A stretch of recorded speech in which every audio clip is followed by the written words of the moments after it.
পৰীক্ষা হয়ে গেল পৰীক্ষা 17 গৰাকী ছাত্ৰ ছাত্ৰী পৰীক্ষা দিছিলে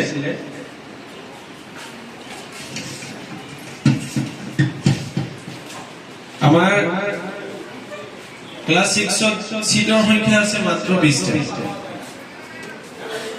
আমি 20টা সিট দিব পাৰে তাৰ ওপৰত নোৱাৰে তথাপি হয়তো কিছুমান প্ৰাইভেটৰ পৰা ভাল ষ্টুডেন্ট আহি আছে আগতীয়াকে যোগাযোগ হৈছে হয়তো এইবিলাক পৰীক্ষা হৈছে ইয়াৰ ভিতৰত 30 পালেহে পাস কিন্তু ইয়াত আমাৰ অধ্যক্ষ মহোদয় আৰু আমাৰ বিদ্যালয় পৰিচালনা সমিতিৰ সন্মানীয় সভাপতি মহোদয় বিবেচনা কৰি লাষ্ট 20 নম্বৰ পোৱালৈকে ইয়াৰ আমাৰ সিট পৰীক্ষাৰ বাবে যোগ্যতা অৰ্জন কৰা বুলি হয়তো বিবেচনা কৰিছে 4 গৰাকীহে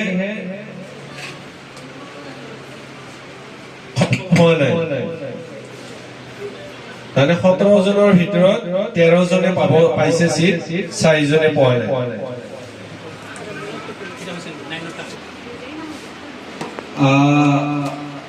হাইয়েস্ট নাম্বাৰ পাইছে সুইমা বেগম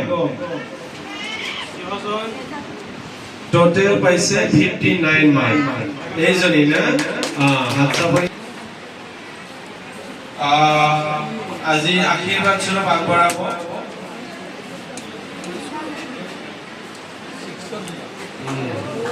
ভালকে পঢ়িব লাগিব না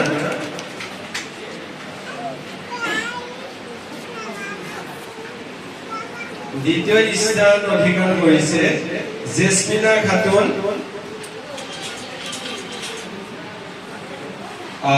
টোটাল মাৰ্ক পাইছে 56 জেসমিনা তুমি সকলেৰে আমাৰ বিদ্যালয়ৰ অধ্যক্ষ ৰেজাউল ছাৰে আশীৰ্বাদ হিচাপে আগবঢ়াব কোন স্কুলৰ পৰা আহিছে বাবা বালাৰ ভিটাপাৰা এলপি স্কুল ধুনীয়া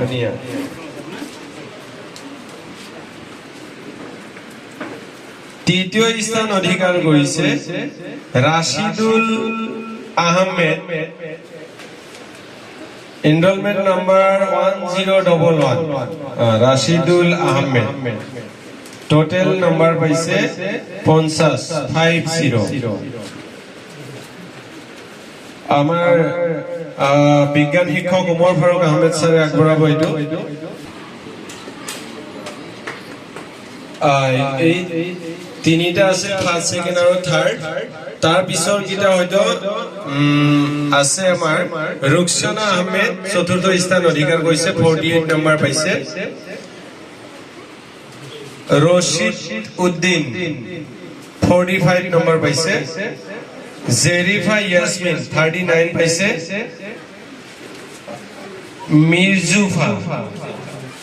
মির্জুফা আহমেদ 37 জান্নাতুল ফারুকি 36 ফজিলা বেগম 33 শাহিদা বেগম 27 রাইহানা 23 আরজুফা খানম 22 ইনামুল আলী 20 তারমানে আসলে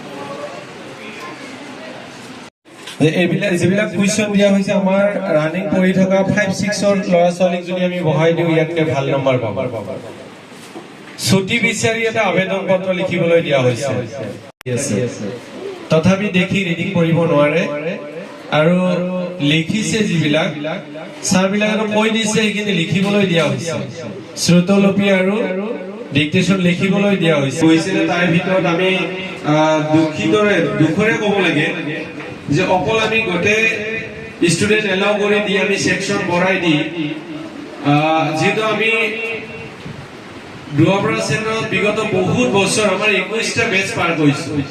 দুৱাপাৰা চেণ্টাৰৰ ভিতৰত যিমান বিদ্যালয়ে পৰীক্ষা দিয়ে আমাৰ বিদ্যালয়ৰ ৰিজাল্ট আটাইতকৈ টপ।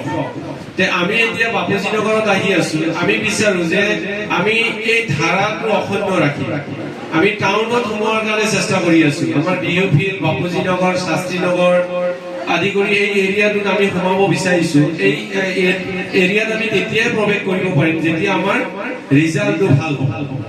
বাপুজী নগৰ চেণ্টাৰত যেতিয়া আমাৰ ৰিজাল্টটো আমি ইয়াতো যেতিয়া চেণ্টাৰ টপাৰ হ'ব পাৰিম, ৰিজাল্ট যেতিয়া ভাল হ'ব, তেতিয়া কিন্তু আমাৰ এই অঞ্চলৰ মানুহবিলাকে আৰু সেই শংকৰদেৱত নিদি পেলাই গোৱালপাৰা জাতীয় বিদ্যালয়ত ছাত্ৰ ছাত্ৰী পঠিয়াব। ইয়াত এতিয়া সকলো ছাত্ৰ ছাত্ৰী এডমিশ্যন দি যিটো এডমিশ্যনৰ লগে লগে ৰেজিষ্ট্ৰেশ্যন হ'ব, ইমান দেখি পেলাই পঢ়িব নজনা ছাত্ৰ ছাত্ৰীক এডমিশ্যন দি আমাৰ ৰিজাল্ট বেয়া হ'ব, অত্যন্ত বেয়া হ'ব। হয়, ছাত্ৰ ছাত্ৰী অকস্মাত নতুন পৰিৱেশ এটাত আহিছে, চিট পৰীক্ষা বা ইহঁতে ভাবিছে কিমান বা জটিল হ'ব, ভয়তে কিছুমানৰ হয়তো বেয়া হৈছে। কেতিয়াবা ভাল ছাত্ৰ, এতিয়া যে মই ইয়াৰ আগতে যে ক্লাছ 6ৰ বাবে যিটো পৰীক্ষা মই যে ঘোষণা কৰিলো, বালাৰভিটাৰ পৰা LP স্কুল আমাৰ বলতমাৰী সাৰাউণ্ডিং এৰিয়াৰ ভিতৰত আটাইতকৈ ভাল স্কুল LP স্কুল আমাৰ আবু শৰ্মা ছাৰৰ স্কুল। তাৰে যিজনী ফাৰ্ষ্ট ছোৱালী, সেই ছোৱালীজনী কিন্তু ইয়াত আহি পেলাই 4th ৰেংক পাইছে চাগে, ফাৰ্ষ্ট ৰেংক পোৱা নাই। তাৰমানে তাই কি জানো অলপ ভয় পাইছে, সিলেবাসৰ বাহিৰত আহিছে। তেনেকুৱাও হ'ব পাৰে ইয়াত। ইয়াত আমি সময় নষ্ট নকৰি প্ৰথমে আগত ফাৰ্ষ্ট ছেকেণ্ড থাৰ্ড ৰেংক দখল কৰা 3জনক আমি মাতিম। নাৰ্জুমা পাৰভিন ইছলাম থিয়ৰি পাইছে 43 আৰু প্ৰেক্টিকেল 10, মানে ৰিডিং আৰু ৰাইটিঙৰ ভিতৰত পাইছে সায়েন্স একাডেমি। ধুনীয়া। এইটো আমাৰ উপাধ্যক্ষ মহোদয় হান্নান ছাৰে আশীৰ্বাদ হিচাপে আগবঢ়াব। হাত চাপৰি মাৰি দিবা। ছেকেণ্ড নাম্বাৰ পাইছে টোটেল 50, 100ৰ ভিতৰত 50, আজমিনা খাতুন। শ্ৰী সূৰ্যগিৰি ME স্কুল, এই যোৱাকালি যে আহিছিল না, তোমাৰ দাদা আহিছিল না, ধুনীয়া। আৰু ভালকে চৰকাৰী স্কুলৰ পৰা আহিছিল, কিন্তু তথাপি ভাল, বহুত ভাল।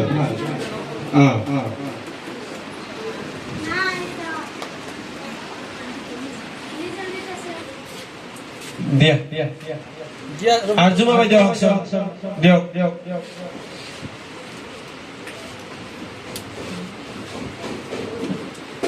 আমার এই অ্যাডভোকেট স্যারের লড়া আমার এক্স স্টুডেন্ট এই জহিদা লাস্ট এরিয়া থাকে তাই হিয়াক আচলতে কিবা দিব লাগিব। মহৎ সূত্ৰধাৰ চৰকাৰী স্কুলত পঢ়ে, বেকৱাৰ্ড এৰিয়াত থাকে, আহিছে। অত্যন্ত সকলে হাত চাপৰি বজাই দিয়কচোন। নাজানে যে ইয়াত চিট পৰীক্ষা দিব লাগিব, আমি ৰাতি গৈ পেলাইহে লৈ আহিছো। ধুনীয়া বহা তুমি। আমাৰ ইয়াতে এডমিশ্যনৰ কাৰণে যিবিলাকক আমি বাছনি কৰিলো তেওঁলোকলৈ শুভেচ্ছা জ্ঞাপন কৰিছো। আৰু যিবিলাকে হয়তো অনুত্তীৰ্ণ হৈছে বা উত্তীৰ্ণ হ'ব পৰা নাই, তেওঁলোকে আগন্তুক দিনত ভালকৈ আৰু এক্সাম দিয়া, পৰীক্ষা দিয়া, যাতে আকাৰে ভাল হয়, এইটো কামনা কৰোঁ। এতিয়া কথা হ'ল, যিবিলাকে এডমিশ্যন ল'বা বা ইয়াতে এডমিশ্যন, বাৰ্থ চাৰ্টিফিকেট, নিজৰ আধাৰ কাৰ্ড আৰু মাক আৰু দেউতাকৰ আধাৰ কাৰ্ডৰ জেৰক্স কপি, লগতে ফটো 2 কপি লৈ আহিবা। আৰু লগতে স্কুলৰ যিটো চাৰ্টিফিকেট, ট্ৰেন্সফাৰ চাৰ্টিফিকেট বুলি কয়, ট্ৰেন্সফাৰ চাৰ্টিফিকেট লোৱাৰ সময়ত তাতে পেন নাম্বাৰটো যাতে দিয়ে। আৰু চাৰ্টিফিকেটটো দিয়াৰ পিছতে তোমালোকে সেই স্কুলৰ হেডমাষ্টাৰক কৈ দিবা যাতে আমাক ড্ৰপ বক্সত পেলাই দিয়ে। গম পাইছা? প্ৰত্যেকে নিজৰ নিজৰ নামটো সেই স্কুলৰ পৰা ড্ৰপ বক্সত পেলাই ল'বা, নহ'লে কিন্তু সমস্যা হয়। চাৰ্টিফিকেটটো বাধ্যতামূলক লাগিবই, তাতে পেন নাম্বাৰ থকাটো বাধ্যতামূলক, আৰু নামটো যাতে কি হয় ড্ৰপ বক্সত পৰে। ড্ৰপ বক্সত পেলাই তোমালোকে লগত থাকি ড্ৰপ বক্সত পেলাই থৈ আহিবা, নহ'লে এইবিলাক ফোন কৰিব লাগে। নহ'লে আৰু দ্বিতীয় যিবিলাকে 9ত এডমিশ্যন ল'বা তেওঁলোকৰ সেম ডকুমেন্টস লাগিব, দুগু বিষয় জমা দিব লাগিব এডমিশ্যনৰ কাৰণে। আৰু যেহেতু আমাৰ পিছে পিছে অলৰেডি কিন্তু ৰেজিষ্ট্ৰেশ্যন আৰম্ভ হৈছে, আমাৰ ইয়াত 10 তাৰিখ 12 তাৰিখ লাষ্ট ডেট দিয়া হৈছে। তোমালোকৰ সেম ডকুমেন্টস দুটা কপি লৈ আহিবা, এডমিশ্যনৰ কাৰণে লৈ আহিবা আৰু এটা ৰেজিষ্ট্ৰেশ্যনৰ কাৰণে লৈ আহিবা। ষ্টুডেণ্টৰ আধাৰ কাৰ্ড আৰু জন্ম চাৰ্টিফিকেট আৰু মাক আৰু দেউতাকৰ আধাৰ কাৰ্ডৰ জেৰক্স কপি, লগতে আমাৰ স্কুলৰ ইউনিফৰ্মৰ যিটো দুকপি ফটো পিংক আৰু হোৱাইট, এইটো ফটো মানে ড্ৰেছ চিলাৰ পিছত ফটো উঠি জমা দিব। আৰু সেম প্ৰসেস এটোৰ মানে কি লাগিব, ট্ৰান্সফাৰ সাৰ্টিফিকেট লাগিব আৰু পেন কাৰ্ড, পেন নাম্বাৰ যিটো পেন আইডি মানে লাগিব আৰু তাতে আপাৰ আইডি বুলি কয়, সেইটো তোমালোকে লৈ আহিব। পেন আইডি আপাৰ আইডি এইটো জৰুৰী এইবাৰ ৰেজিষ্ট্ৰেশ্যনৰ কাৰণে। কথাখিনি তাতে মনত ৰাখিব।